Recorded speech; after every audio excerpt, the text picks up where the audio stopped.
श्रीमन्नारायण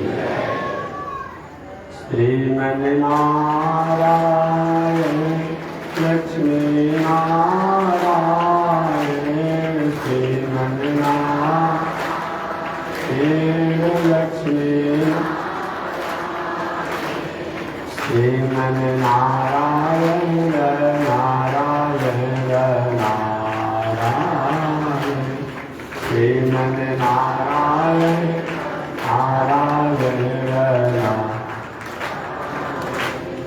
श्रीमन्नारायण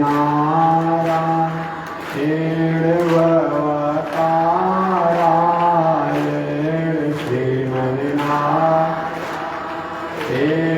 भवतारा लक्ष्मी नारायण नारायण नारायण लक्ष्मी नारायण नारायण श्रीमन्नारायण जगन्नारायण श्रीमन्नारायण जगन्नारायण लक्ष्मी नारायण नारायण नारायण लक्ष्मी नारायण नारायण श्रीमन्नारायण नारायण नारायण श्रीमन्नारायण नारायण बोलिए श्री लक्ष्मी नारायण भगवान की अनंताचार्य कृपया वेदांत द्वयपारगम रामकृष्णां विशद्भक्तं विश्वक्सेन मुनिं भजे आसायं यज्ञसूत्रं शुचिवपुषि तथा चोर्ध्वपुण्ड्रं च भाले यस्यास्ते दक्षहस्ते कलिकुमतिगिरीन्द्रेन्द्रवज्रं त्रिदण्डं संसाराग्नि प्रशान्त्यै भृतजलममलं दारुपात्रं पवित्रं श्रीविश्वक्सेन सूरे पदकमलयुगं श्रेयसे संश्रयामि लक्ष्मीनाथसमारम्भा नाथयामुनिमध्यमाम् अस्मदाचार्यपर्यन्तां वन्दे गुरुपरम्पराम् नारायणाय विद्महे वासुदेवाय धीमहि तन्नो विष्णु प्रचोदयात् महालक्ष्म्यै च विद्महे विष्णु पत्न्यै च धीमहि तन्नो लक्ष्मी प्रचोदयात् तन्नो लक्ष्मी प्रचोदयात्। परमाराध्य श्री लक्ष्मी नारायण भगवान नित्य वंदनीय पूज्य गुरुदेव श्री त्रिदंडी स्वामी जी महाराज के जुगल चरणों में कोटिशः नमन। भगवत भागवत आचार्य कैंकर्य पारायण महानुभाव पावन भूमि पर पावन कथा को निवेदन किया जा रहा है। पावन कथा प्रसंग अंतर्गत निवेदन किया गया था जो श्रीमद् भागवत महापुराण राजा परीक्षित और श्री सुखदेव जी की कथा कही जाती है कि सुखदेव जी ने राजा परीक्षित को भागवत कथा सुना करके उनका उद्धार किया। वह सुखदेव जी कौन है इनके बारे में तो बता चुका हूं। राजा परीक्षित कौन है? उनका परिचय अभी बताया जा रहा है। बहुत बड़े यशस्वी राजा शंतनु जो थे, उन शंतनु के पुत्र भीष्माचार्य, भीष्माचार्य के सौतेला भाई विचित्रवीर्य जी और व्यास जी।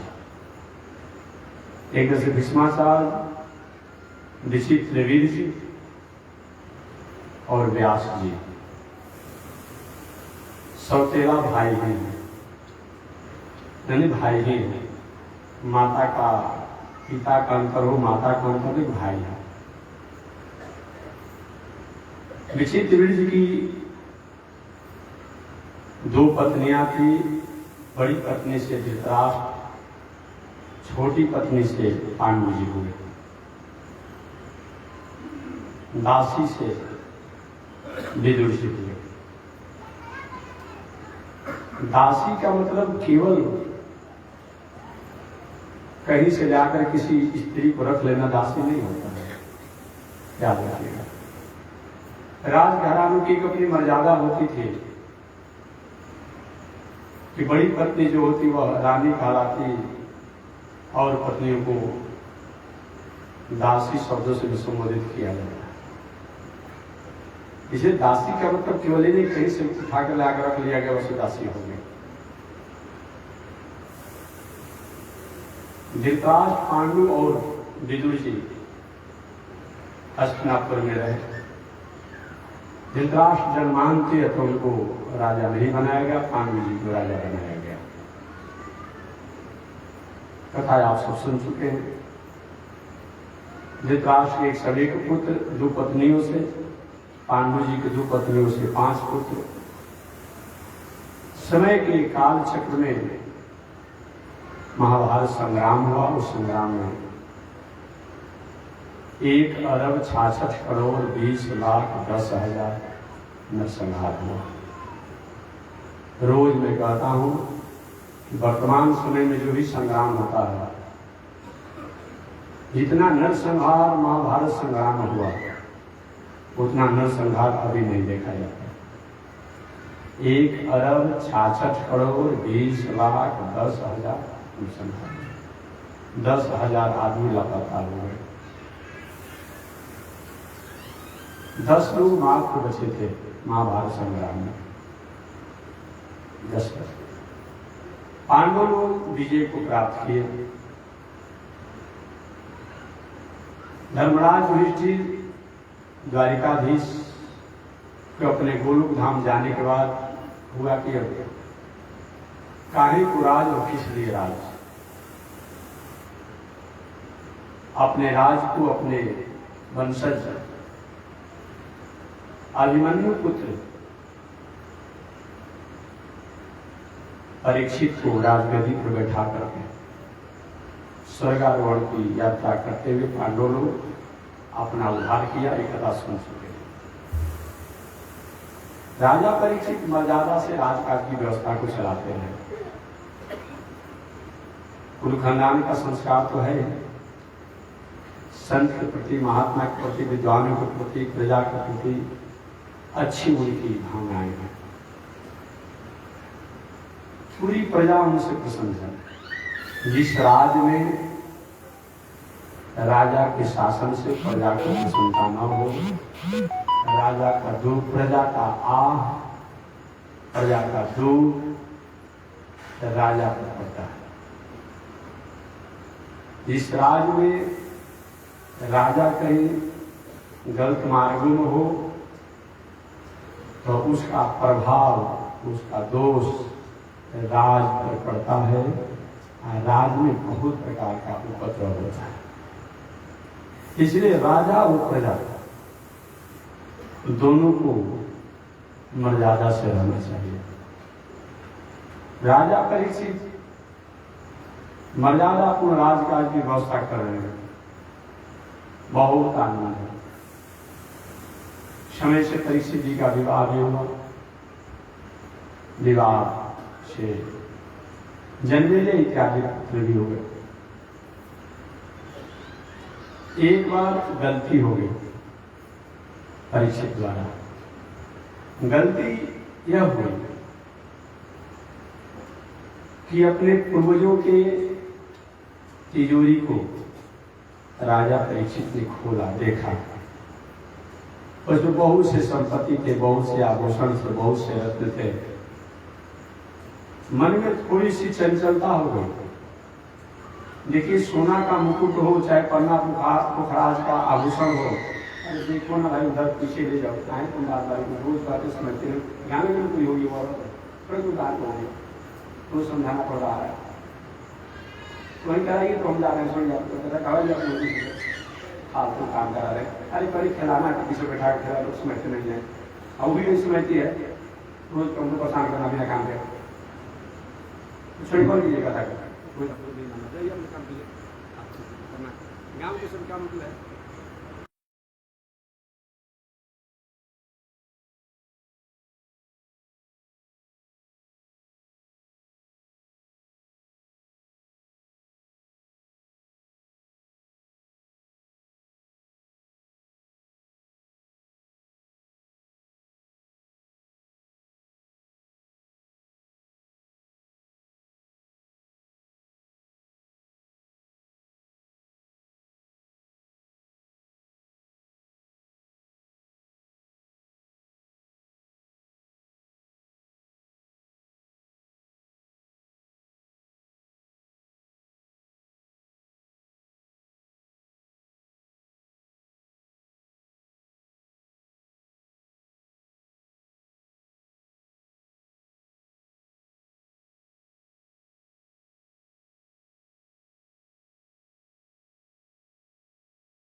कि सोना हो या पन्ना पुखराज हो या कपड़ा हो या मकान हो, इससे बहुत बड़ा महत्व नहीं रखता है। सुंदर सोना पहने हुए, कितने के गर्दन काट करके, कितने पर छाती पे भिड़ा करके आप सोना पहने हो, विश्व भर के सोने पे हो, क्या हो जाएगा? हमेशा समझ चढ़ा रहा है दिमाग को, किसको मार दे, किस पर भिड़ा दे, किसको क्या करे। बहुत घर सुंदर बनाए हो, अब उपद्रव करके घर बनाए हो, बेईमानी शैतानी कर्म करके बनाए हो, तो घर में रात भर नींद नहीं लगेगा, रात भर करवट बदलते ही बीत जाएगा। फिर नींद मिलेगा तो दवा, नींद की गोली खाएंगे तो 1 घंटा नींद लगेगा, और जब दवा का प्रभाव समाप्त हो जाएगा पुनः वैसे तो ही हाल रहेंगे। इस सुंदर घर से मतलब नहीं है, और सुंदर कपड़ा से मतलब नहीं, कीमती कपड़ा हम पहन लिए हैं, याद रखिएगा। और सुंदर आभूषण से मतलब नहीं है, एक कैसा व्यक्ति का आभूषण है, कैसा धन से कपड़ा खरीदा गया है, कैसा धन से मकान बना हुआ है, कैसा धन से गाड़ी है, इस पर बहुत बड़ा। सुंदर दाल भात सब्जी, सुंदर घी डाल करके अच्छा बना हुआ हो, लेकिन एक कहाँ से खरीद करके आया हुआ है, उस पर प्रभाव पड़ेगा। इसीलिए पहले के संत महात्मा लोग, जो अब तो भाई झगड़ा करेंगे हम लोग, साधारण एक बात कहने में तो झगड़ा हो जा रहा है, अब कहना ही लोग बंद कर दिए।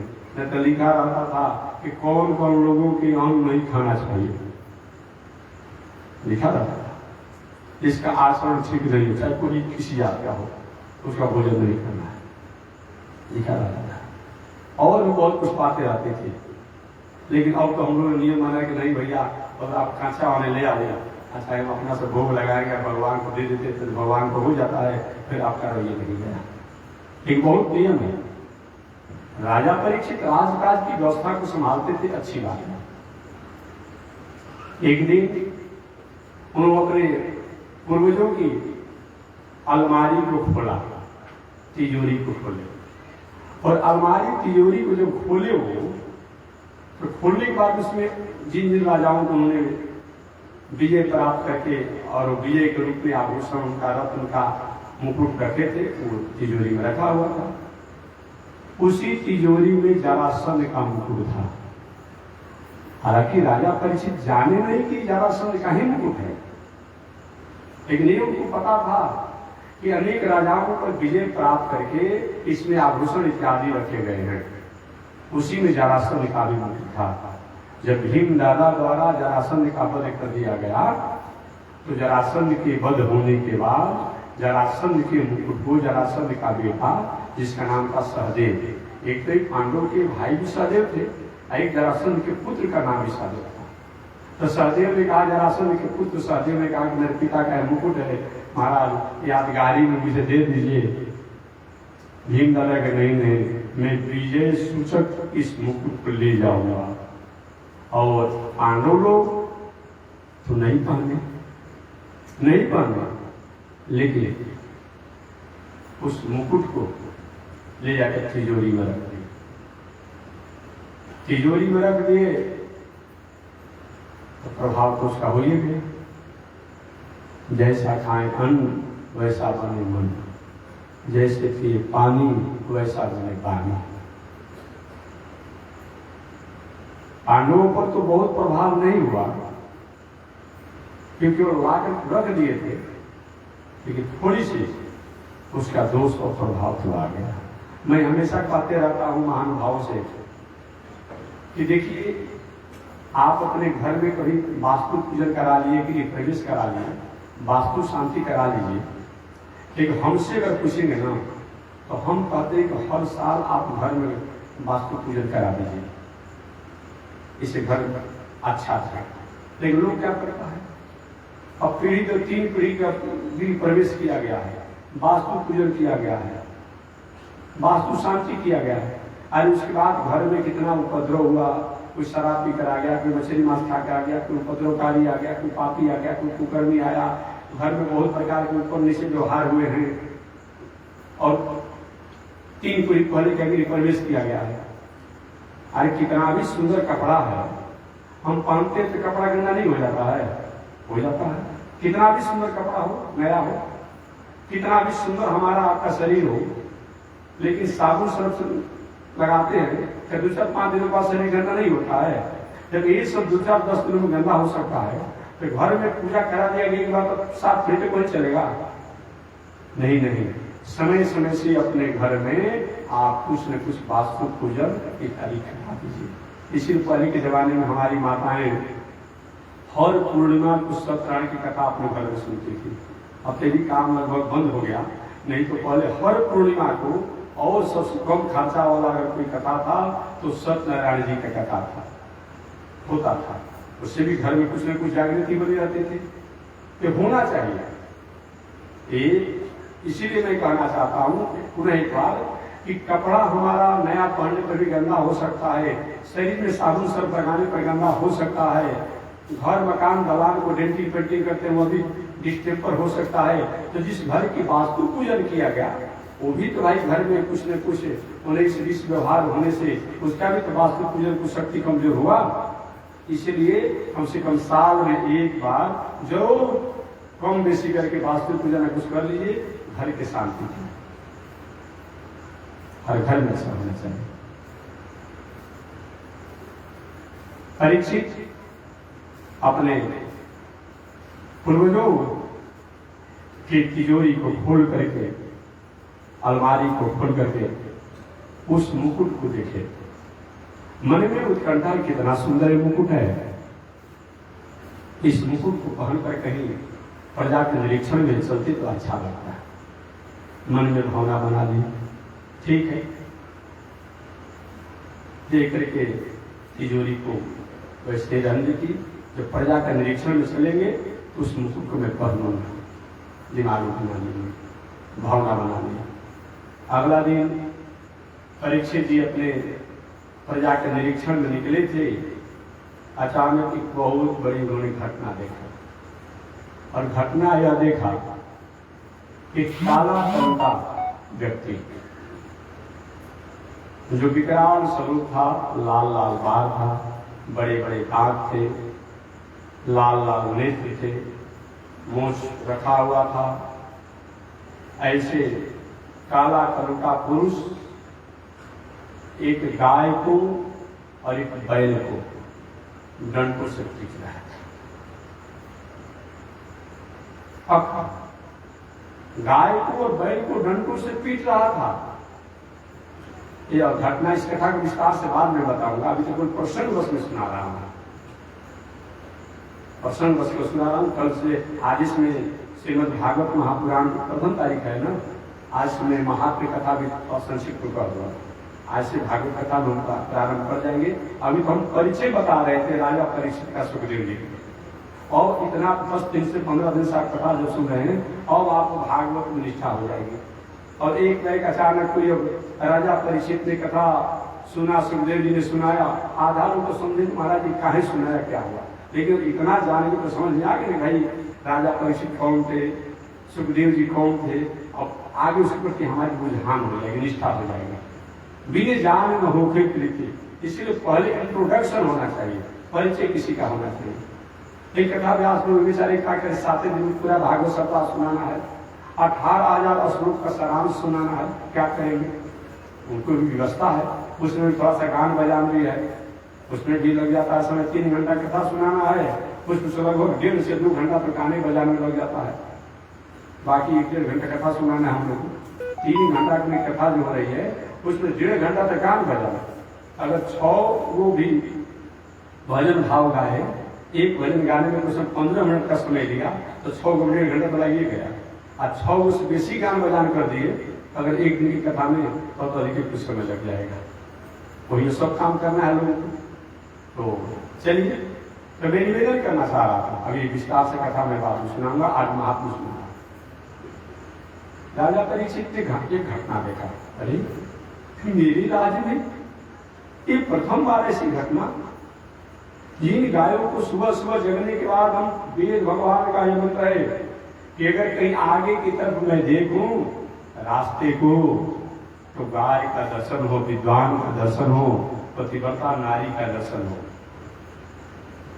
पीछे की तरफ कहीं देखे तो गाय का दर्शन हो, विद्वान का दर्शन हो, सदाचारी का दर्शन हो। अगल में देखे तब, बगल में देखे तब, ऊपर देखे तब, नीचे देखे तब, ये हम लोग प्रार्थना करते थे। वो हमारा आपका राष्ट्र है, वो हमारा आपका देश है।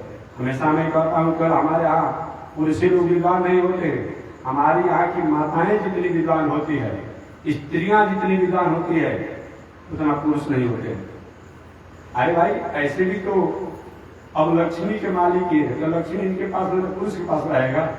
भले आप कमाते हैं लेकिन देवी यही कहलाती है। आज तक कभी आपने सुना, आपने ऐसा कहीं कि कोई मास्टर साहब हो, उनकी पत्नी भले पढ़ी लिखी नहीं हो, कि क्या कहलाती है, मास्टराइन कहलाती है। डॉक्टर साहब हो, उनकी पत्नी क्या कहलाती है, डॉक्टराइन कहलाती है। कहीं इंजीनियर हो, उनकी पत्नी क्या कहलाती है, आप जानते होंगे। लेकिन ये बता दीजिए कि अगर पत्नी कहीं मास्टराइन हो तो उनके पति मास्टर साहब कहलाएंगे? हम तो नहीं सुने हैं, आप भी सुने होंगे। उनकी पत्नी कहीं डॉक्टर हो तो वो डॉक्टर साहब कहलाएंगे? नहीं कहलाएंगे। लेकिन वो अगर कहीं डॉक्टर होंगे, इंजीनियर होंगे, मास्टर होंगे, ये कहला जाएगी। कितना बड़ा इनकी गरिमा है, ये भले मत समझे, आप न समझे, ये कितनी बड़ी गरिमा इनकी है, आप समझ लीजिए। तो ये सरस्वती के साक्षात अधिष्ठात्री देवी है, और सरस्वती देवी नीति अपने आप में है।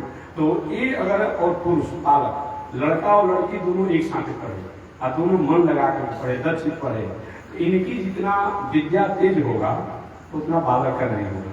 क्योंकि अधिष्ठात्री देवी सरस्वती देवी तो इन्हीं के पक्ष में है ना।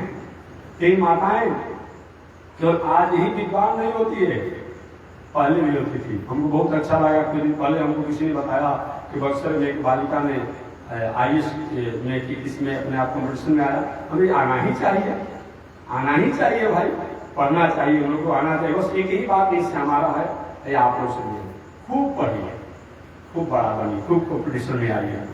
देश में रहिए, विदेश में रहिए, प्रदेश में रहिए, इस कोई आपत्ति नहीं है। आपत्ति बस इसी बात की है कि जिस माता पिता परिवार अभिभावक ने आपको पढ़ाया लिखाया, माता पिता कहाँ से कर्ज लेकर के पढ़ा लिखा करके लड़की को बड़ा बनाता है, लड़का को बड़ा बनाता है, और तुम थोड़ी सी कम से कम अपने परिवार के मर्यादा को ख्याल नहीं रखते हो, ये बात अच्छा नहीं लगता है।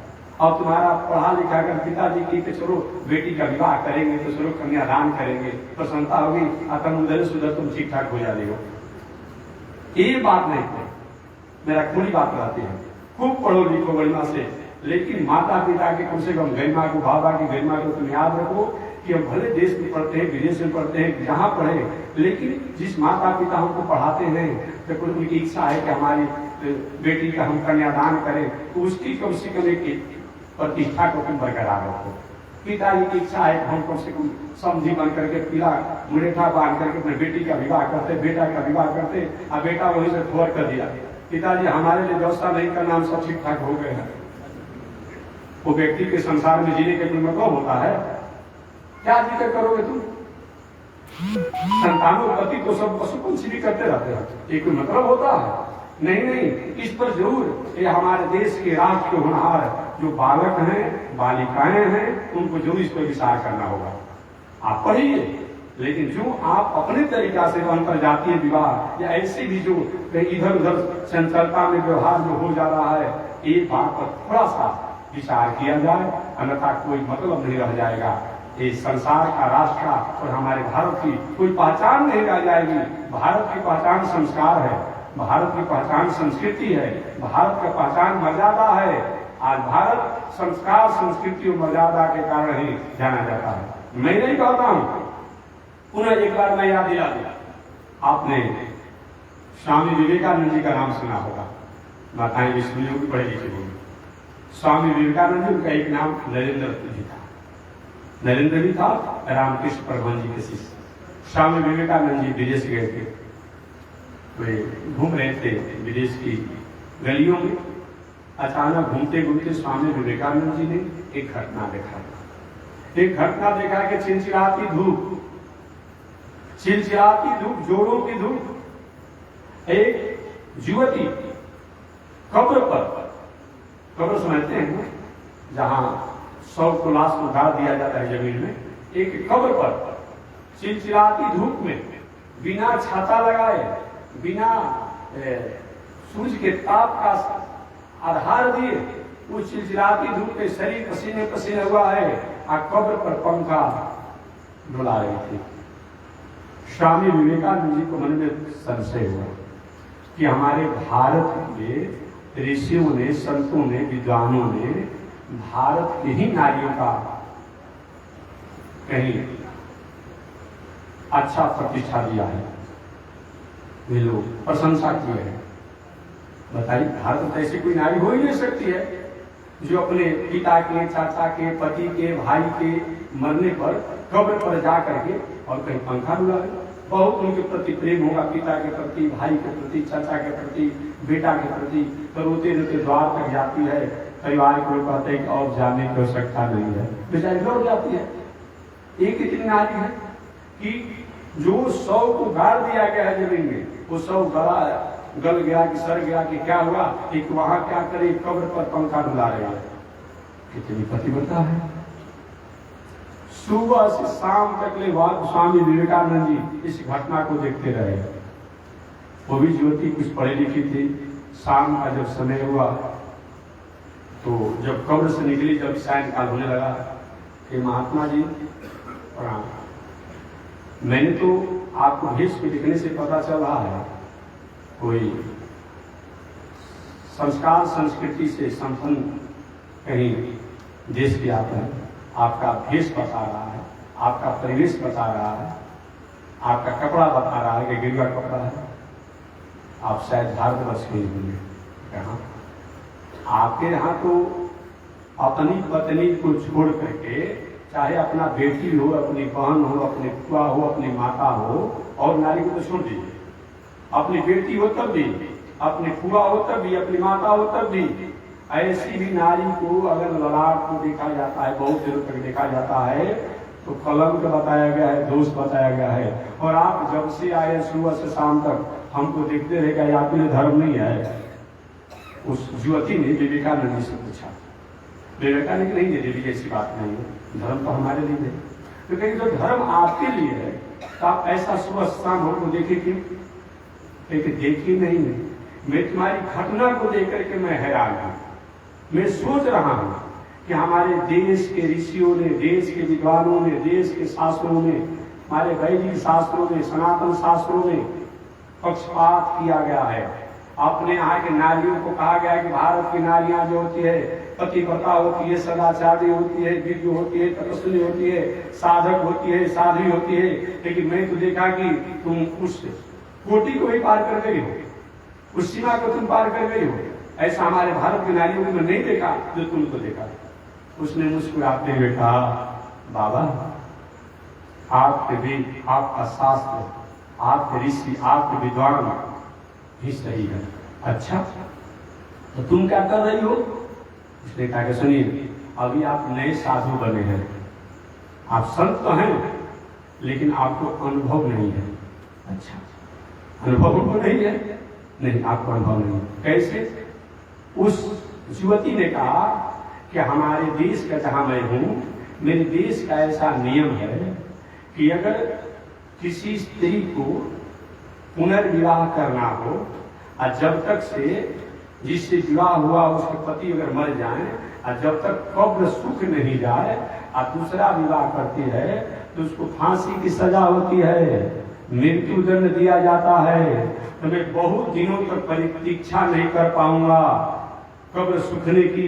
तो मैं सूर्य के ताप से तो कब्र सूख ही रहा है, लेकिन पंखा को डुला करके भी मैं कब्र को जल्दी सुखवा करके और दूसरा विवाह करना चाहती हूँ। मुझसे बहुत दिन तक प्रतीक्षा नहीं हो पाएगा। इस बातों को सुन करके स्वामी विवेकानंद जी हैरान हो गए। धन्य है भारत की नारियां, जीवन बीत जाता है लेकिन अपनी मर्यादा में रहती है। उस राष्ट्र के रहने वाली हमारी माताएं हैं, उस राष्ट्र के रहने वाले आप लोग हैं।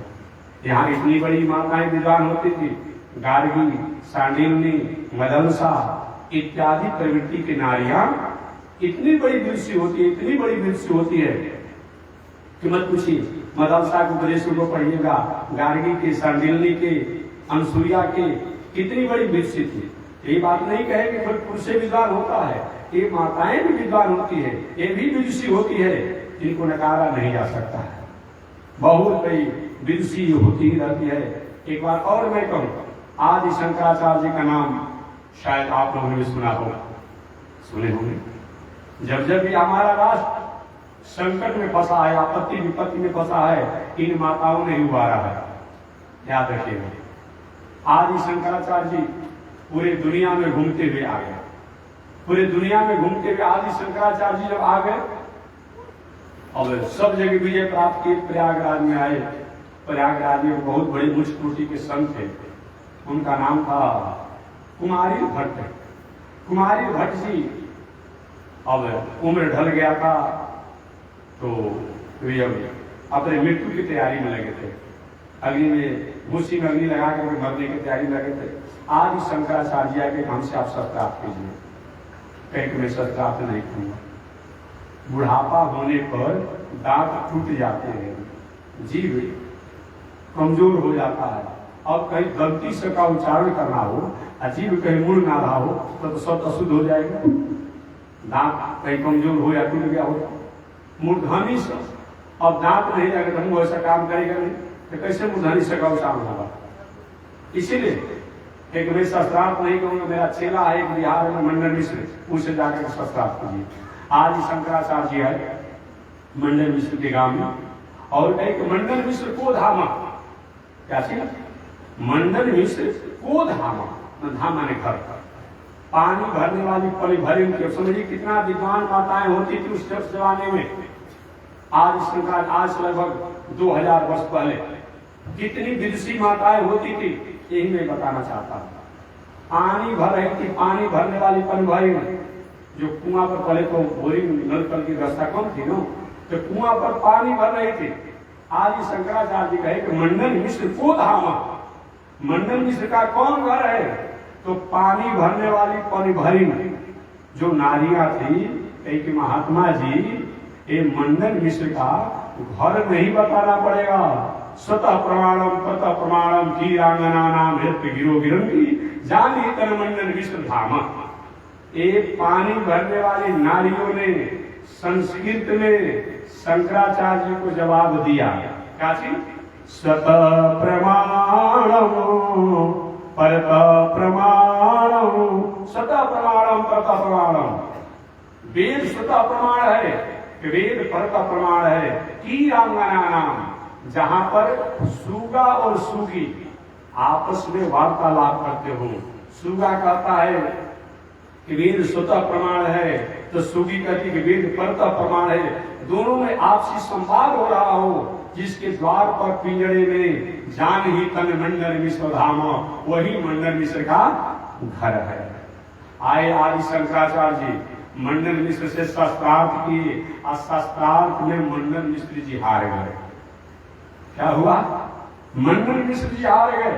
मंडन मिश्र की पत्नी जी आ गई और कहा, प्रभु आप संत हैं, ज्ञानी हैं, मैं आपको नाम करती हूँ। शिष्य थी ना, पढ़ी लिखी थी, विद्वान की पत्नी थी।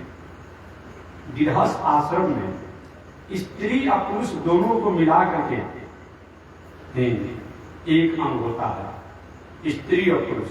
अभी मेरे आधे अंगों को आपने हराया, मेरे पति को हराया है, हमको शास्त्रार्थ में हराएंगे, तो मंडन मिश्र को हराना माना जाएगा। हम आपसे शास्त्रार्थ करूंगा। आदि शंकराचार्य जी से मंडन मिश्र की पत्नी ने शास्त्रार्थ किया। कुछ संसारिक व्यवहारिक बात किया होगा भाई, वो तो विरक्त ब्रह्मचारी थे, उनको बहुत कुछ बात है इसके बारे में अनुभव नहीं था, लेकिन कुछ ऐसा बात किया जो कि आदि शंकराचार्य जी मंडन मिश्र की पत्नी की प्रश्नों का जवाब नहीं दिए और हार गए। वहां का रहने वाले हैं, यही मैं कहना था, हार गए। और हारने के बाद आदि शंकराचार्य ने कहा, देवी जी अभी तो मैं हार गया, लेकिन मुझको मौका दिया जाए, मैं आपके प्रश्नों का समाधान ढूंढने के लिए। वही मौका दिया गया। बाद में भाई शिव के अवतार माने जाते आदि शंकराचार्य जी। वो कहीं अपने लीला शरीर को अपने कहीं परिवर्तित करके और पुनः उस मंडन मिश्र की पत्नी के प्रश्नों का समाधान जाने, और जानने के बाद पुनः आकर के शास्त्रार्थ किए, और तब वैदिक परंपरा को उन्होंने स्थापना करने का झंडा सरकार किया। उस राष्ट्र के आप रहने वाले हैं। हमारी देश की नारियां इतनी बड़ी विदुषी होती है। तो मैं निवेदन करना चाह रहा था कि राजा परीक्षित अपने प्रजा के निरीक्षण में निकले हुए थे। देखे कि काला कंटा पुरुष जो है हाथ में डंडा लेकर के और गाय और बैल को पीट रहा था, मार रहा था। और कहा राजा तो मेरे राज्य में ऐसा अत्याचार, इस गाय को सुबह से शाम हम आगे देखे तब, पीछे देखे तब, अगल देखे तब, बगल देखे तब, ऊपर देखे तब, नीचे देखे तब, प्रणाम करके हमें कार्य करने को बताया गया है। जो विश्व जो है हमारी मंगल कामनाओं को करते रहता है, इनको अकारण पीटा जा रहा है। एक तो यह व्यक्ति इसको खाने को नहीं दे रहा है, दूसरा पीने को पानी नहीं दे रहा है, और ऊपर से पीट रहा है। और थोड़ा सा आगे बढ़े तो एक और घटना देखे कि जो बैल है, उस बैल के 3 गो पैर टूटा हुआ है। कैसे? 3 गो पैर टूटा हुआ है, एक ही पैर के सहारे से धीरे धीरे जा रहा है। 3 पैर को हल्का सहारा ले रहा है क्योंकि टूटा हुआ है। जैसे किसी को गोड़ टूट जाता है तो थोड़ा सा टूटे हुए गोड़ से सहारा लेकर, जो स्वस्थ पैर होता है उसी के सहारा से चलता है। तो 3 पैर में चोट लगे हुए हैं, टूटे हुए हैं, और एक पैर के सहारे से वो बैल जा रहा है। पेट खाने बिना बचका हुआ है, शरीर हिल रहा है, और गाय जो है उसके भी नेत्रों से अश्रुधारा बह रहे हैं। घटना को देख करके राजा परीक्षित को आप पहुंचे, खबरदार कौन ऐसा दुस्साहस किया मेरे राज्य में? ये प्रथम बार ऐसे में घटना देख रहा हूं जो मेरे राज्य में इस तरह से गाय और बैलों को प्रताड़ित किया जा रहा है। अभी मैं नहीं छोड़ूंगा। अपने धनुष पर बाण चढ़ा करके जो भी मारने के लिए उस काला कुंटा पुरुष को हुए, अपना पगड़ी उतार करके राजा परीक्षित के चरणों में गिरा दिया। महाराज, आपका परिचय बताना नहीं है, आप पांडव वंशज हैं, आपके वंशज धर्मात्मा थे, मेरे पर कृपा कीजिए, मुझे जीवन दान दीजिए, मैं मारिए मत। राजा परीक्षित ने अपने पूर्वजों से वंशजों से सुना था कि एक बार शत्रु भी अगर शरण में आ जाए तो उसको क्षमा कर देना चाहिए। ये बात ठीक है। यहां तक एक बार शत्रु भी अगर शरण में आ जाए तो उसको भी क्षमा कर देना चाहिए, लेकिन सजग रहना चाहिए, संयम रहना चाहिए, सचेत रहना चाहिए। ये भी बात तो है। ये बातों को उन्होंने यकीन नहीं किया, ध्यान नहीं दिया। ठीक है, जाओ, मैं तुम्हें मारूंगा नहीं, क्षमा कर दिया, लेकिन मेरे राज से निकल जाओ, अभी मेरे राज से तुम निकल जाओ। क्या प्रभु कहाँ जाए बता दीजिए कि मेरे राज से बाहर जाओ।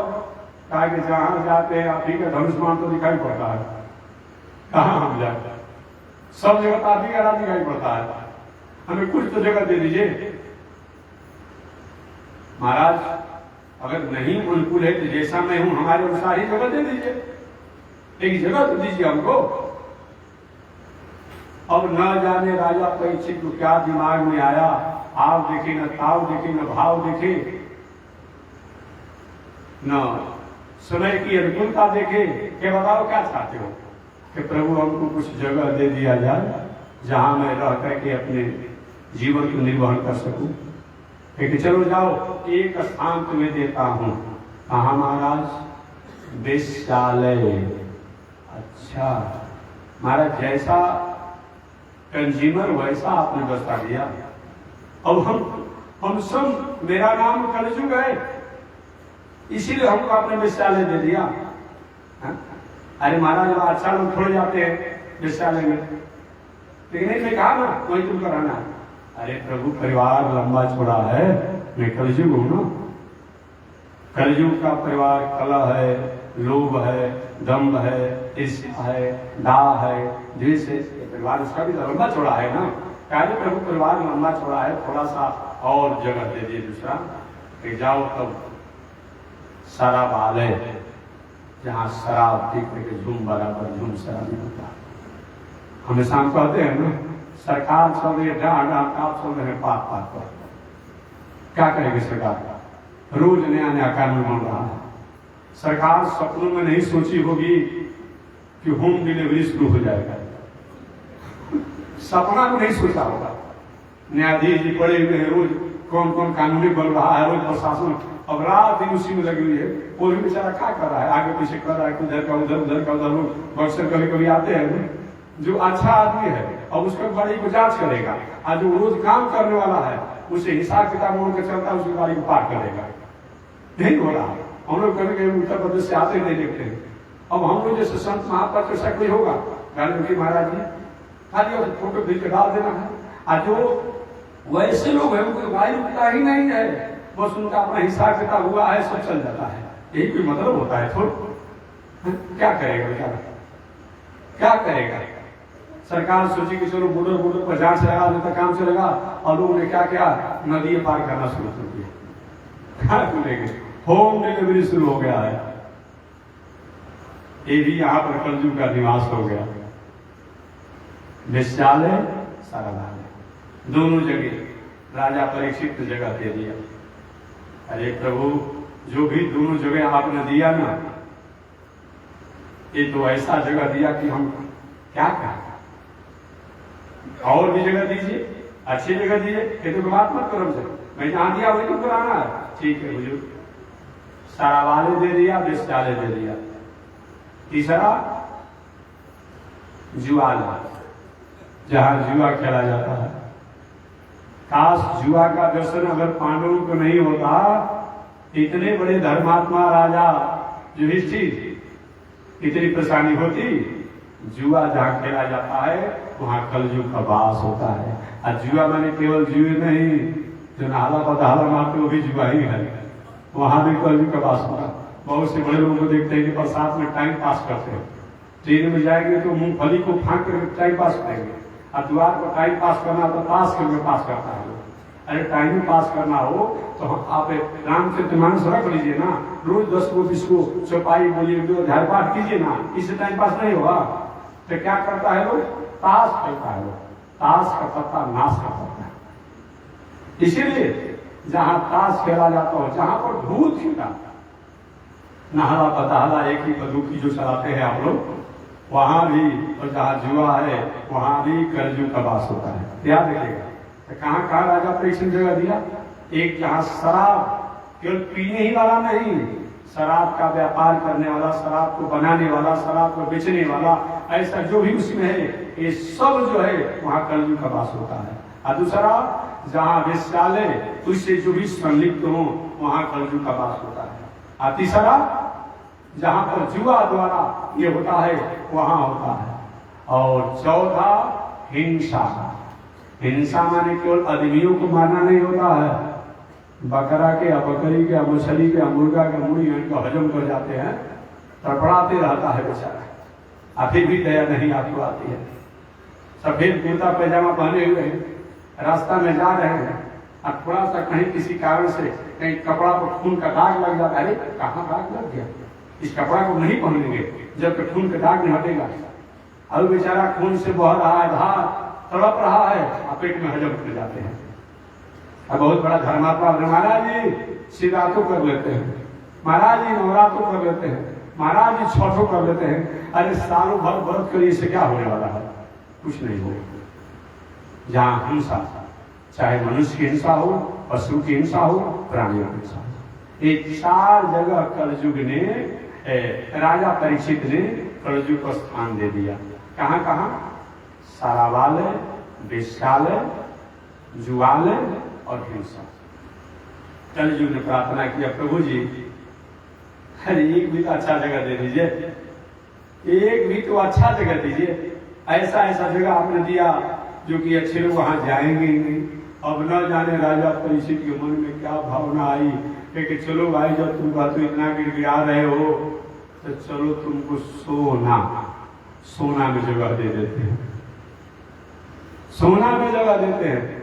अब जे ही कलयुग को राजा पर सोना में जगह दिया, अब तो कलयुग बस मेरा काम बन गया। कभी न कभी मैं राजा पर भी प्रभावी हो जाऊंगा। इसलिए मैं कहना चाहता हूं, अब सोना का 2 अर्थ है, सोना का 2 अर्थ है। सोना माने सोना होता है, सोना माने लोभ होता है। गलत तरीका से अगर धन संपत्ति पद प्रतिष्ठा मान सम्मान एक कमाया जाए, वो अभी क्या है? सोना है। वहां भी कलयुग का वास होता है। और गलत तरीका से ये सोना कमाया जाए, धन कमाया जाए, उसमें भी कलयुग का वास होता है।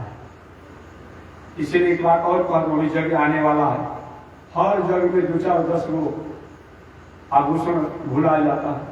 माताएं कहते तो स्वामी जी को बता दे, स्वामी जी को उनके दरकार करने वाले जानकारी रखते हैं थोड़े कि बता देंगे कि कहाँ चला गया, पहन कर नहीं आना चाहिए।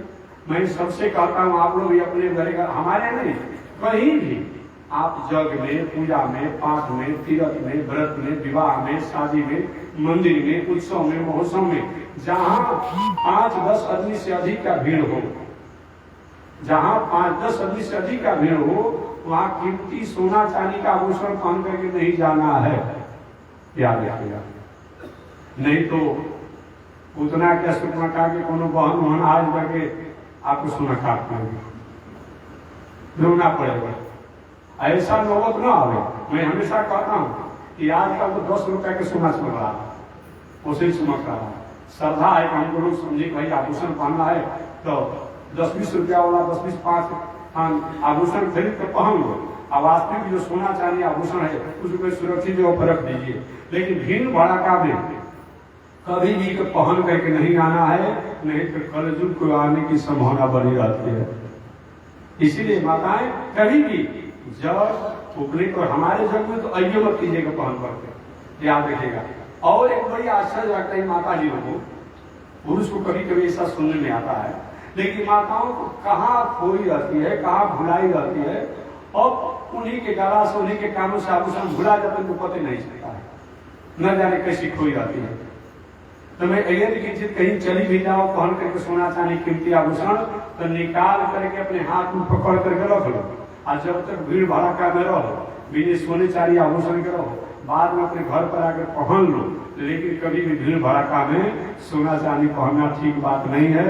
नहीं तो जब कलयुग का पास राजा परीक्षित दे दी है तो कुछ न कुछ घटना घटने की संभावना हो सकती है, और कुछ कोई नुची करके भाग जाएगा, अरे काटेगा नहीं चुरा कर तो नुची के भाग जाएगा, ऐसा स्थिति न आवे ये विचार करना चाहिए। सोना में राजा परीक्षित ने कलयुग का वास दे दिया, कलयुग का बस हो गया मेरा काम, ठीक है मेरा कोई चलता। देखिए कभी भी बुरे लोगों को आप संरक्षण देंगे तो एक न एक दिन बुरा आदमी आपको भी प्रभावित होगा, कुछ समय तो नहीं होगा लेकिन एक न एक दिन आपको प्रभावी हो जाएगा। याद रखिएगा, सिंह को रोज अपने हाथों से खिलाइएगा चटाइएगा तो एक न एक दिन कभी सिंह आपके हाथ में अपने मांस भी खा जाएगा। ध्यान दीजिए कम से कम। तो जब बुरे लोगों को जानते हैं, किसी व्यक्ति का नेचर और सिग्नेचर नहीं जानते हैं, अच्छा आप अपने गांव में नहीं जानते कौन व्यक्ति पकड़मार है, कौन व्यक्ति बेईमान है, कौन व्यक्ति जाल फेंकी है और कौन व्यक्ति धूल से नहीं जानता है। हर व्यक्ति अपने गांव के लोगों का नेचर और सिग्नेचर जानते हैं। रास्ते में किसी तो ऐसे लोगों से मुलाकात हो जाए दंड प्रणाम कर लीजिए, लेकिन इसका नेचर सिग्नेचर आचरण रहन सहन उठन बैठन खान पान कहीं खराब हो, उनको अपने घर के बच्चों से स्त्रियों से बालिकाओं से संसर्ग मत रखिए, नहीं तो कहीं न कहीं आपके परिवार पर उसका प्रभाव हो जाएगा। आप प्रभाव से आपके बाल बच्चों को परिवार को कहीं न कहीं दूषित कर देगा। इस पर विचार करिए, ठीक है। मनुष्य के नाते रास्ते में भेंट हो गया दंड प्रणाम कर लीजिए, एक मानवता के नाते, लेकिन संयम होना चाहिए। राजा परीक्षित ने कलयुग को सोना में जगह दे दिया और कलयुग रात दिन सोचते रहा कब राजा परीक्षित अन्याय अनीति अधर्म से युक्त आभूषण को सोना चांदी को धारण करे, मन कहीं का अन्याय अनीति अधर्म की तरफ जाए कि मेरा प्रभाव ऊपर हो जाए और इस समय गलत काम कराना। हमेशा इसी में रहता था वो कलयुग। इधर कलयुग वहां से विदा होकर चला गया और राजा परीक्षित ने गाय माता से कहा, माता जी आपका परिचय क्या है, आप कौन हो? गाय ने कहा, मेरा परिचय? अरे मैं गाय हूं।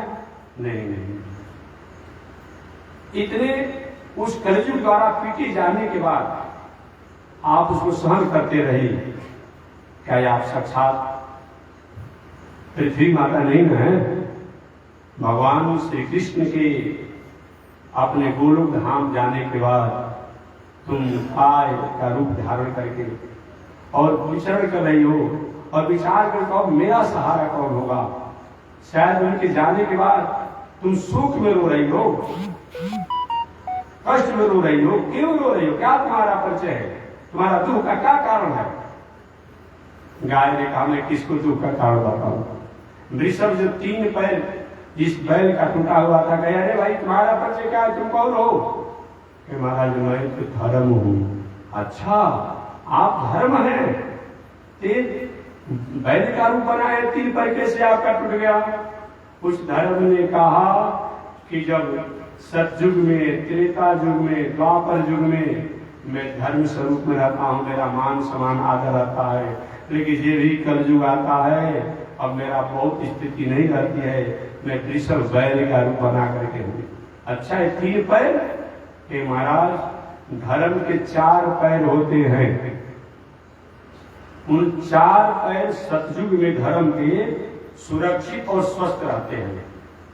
त्रेता युग में धर्म के 3 पैर सुरक्षित रहते हैं, 1 पैर टूट जाता है। द्वापर युग में धर्म के 2 पैर टूट जाते हैं, 2 पैर सुरक्षित रहते हैं, और कलयुग जब आता है तो धर्म के 3 पैर टूट जाते हैं और 1 पैर सुरक्षित रहते हैं। अच्छा ये धर्म के 4 पैर कौन कौन है? तो धर्म ने कहा कि सतयुग में धर्म के 4 पैर कौन कौन होता है? मंदिर में जाना भी धर्म है, जप करना भी धर्म है, तीर्थ करना भी धर्म है, गंगा इत्यादि पवित्र नदियों में स्नान करना भी धर्म है। लेकिन धर्म के 4 पैर कौन कौन? सत्य, तप, दया, दान, याद रखिए। ये अगर नहीं है और सब कुछ हम कर रहे हैं तो मानो धर्म तो हमें पूरा पूरा नहीं जाए। याद रखिए पुनः, धर्म के 4 पैर कौन कौन होते हैं? सत्य, तप, दया, दान। ये धर्म के 4 पैर है। सतयुग में चारों पैर स्वस्थ और सुरक्षित होते हैं। बुद्धि शब्द का आज ये भी त्रेता युग आता है तो सत्य रूपी धर्म के पैर टूट जाते हैं। यही तो हुआ, भगवान श्री राम को राजा बनाने के लिए दशरथ जी महाराज ने घोषणा किया। मंथरा ने आकर के कैकेयी को ऐसा भड़काया, ए बाबी कैकेयी, अब सोने का समय तुम्हारा समाप्त हो गया। अब अयोध्या की राजमहल को देख लो, उसके बाद अब देखने का मौका तुम्हें नहीं मिलेगा। अरे ये क्या कर रही हो मंथरे? हाँ, कल राम को राजा बनाया जाएगा। पहले तो कैकेयी राम को राजा बनाने की समाचार सुन करके बड़ी आनंदित हुई। अरे मंथरे, ऐसा शुभ समाचार तुमने सुनाया, ये तो मेरे भावना को तुमने आदर किया और मौला का हार जो कैकेयी रखी थी उसको क्या किया? मंथरा के गले में डाल दिया। ऐसा सुंदर समाचार तो आज तक किसी ने सुनाया ही नहीं। मैं वर्षों से राजा से कहती रही कि मेरे राम को कब राजा बनाएंगे, मेरे राम को कब राजा बनाएंगे। मंथरा ने देखा कि तो राम जी को इसका स्नेह है। जो घर बिगाड़ने वाले होते, खोने वाले होते हैं, आपकी भावना को भांपते हुए आपके अनुकूल बात करके तब उसको कुछ अपना बात कर देंगे। और क्या किया? मंथरा ने नौला का हार को निकाल कर फेंक दिया। अरे बाबरी निगोड़ी, मुझे नौला का हार दिखा रही हो? मैं तुम्हारा मंगल की कामना करती हूं तो क्या मतलब है? कौन राजा बने कौन नहीं बने? राम राजा बने। अब देखिए क्या बोल रही है। अब जानेंगे कि कैकेयी की इच्छा है राम को राजा बनाने के लिए, इसका विरोध करने से अच्छा नहीं होगा। क्योंकि राम राजा बने, इसमें किसी को कोई आपत्ति नहीं है। लेकिन मैंने तो सुना कि राम को राजा बनने पर मंत्रणा हो रहा है कि भरत को या तो मरवा दिया जाएगा या तो निष्कासित कर दिया जाएगा और कैकेयी को दासी बना दिया जाएगा।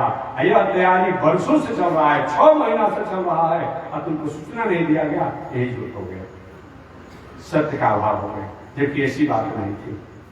इस पर कैकेयी भड़क गई। अरे नहीं नहीं, राम जी राजा बने हमें कोई आपत्ति नहीं, लेकिन राम जी राजा बनते मेरे बेटा भरत को मरवा देंगे या निष्कासित कर देंगे, मुझे दास दासी बना देंगे, ये मुझे बर्दाश्त नहीं है। और यही साधु बने। बहुत नहीं हुआ लेकिन 40 वर्ष हो गया साधु बने। मैंने अरे भाई हम लोग लगभग 15-16 वर्ष की अवस्था में हम लोग कॉलेज में थे, तो उसके बाद तुरंत साधु बन गए। तो 40 वर्ष तो हमको साधु बने हो गया। तो आज से लगभग 50 वर्ष कहे 45 वर्ष पहले गांव में कहीं कोई खाने पीने वाला व्यक्ति होता था, व्यवहारिक बात है, खाने पीने वाला मछली मांस अंडा मंडा जो भी होता था, तो कहीं किसी गांव में जाकर किसी घरे जाकर के आप छूप करके कहीं हम जो पापात्मा उनका निर्णय अलग कर दिया जाता। लेकिन छठ में फास्टो रहेगा और छठ के बीतने के बाद पारण करेंगे तो 1-2 दिन के बाद मछली मांस होगा। दया नहीं रह गया है। इसलिए धर्म भी होगा, कर्म भी होगा कलयुग में, लेकिन कलयुग में हमेशा चाहे भले ही कलयुग क्यों ना आ जाए, लेकिन मैं अपने राज में अनित्य न्याय धर्म नहीं होने दूंगा। इस प्रकार राजा परीक्षित ने संकल्प लिया, देशों को विदा किया। परंतु वो तो समीक ऋषि के आश्रम पर आए, प्यास लगा था, भूख लगा था, थक भी गए थे, आवाज लगाए कोई है? मैं भारत का सम्राट राजा परीक्षित बोल रहा हूँ, और कोई मेरी बात को सुनता हो, मुझे विश्राम की व्यवस्था करे, मुझे भोजन की व्यवस्था करे, मुझे पानी पिलाए। वही साफ दे दिया संकल्प लेकर के। अब जब बड़े जोरों से रोने लगा बालक, आवाज होती हुई सुन करके समीक ऋषि की समाधि की, बेटा क्यों रो रहे थे? क्योंकि राजा आया था, अपने भारत का सम्राट बता रहा था और अपना नाम परीक्षित बता रहा था, सही माने में दिखाऊंगा। और वही राजपाट को त्याग करके पतला कपड़ा लेकर के अपने बेटा जन्मेजय को राजगद्दी पर बैठा करके परीक्षित जी और जंगल की राह पकड़ लिए और उत्तर प्रदेश के मुजफ्फरनगर जिला चाहिए उस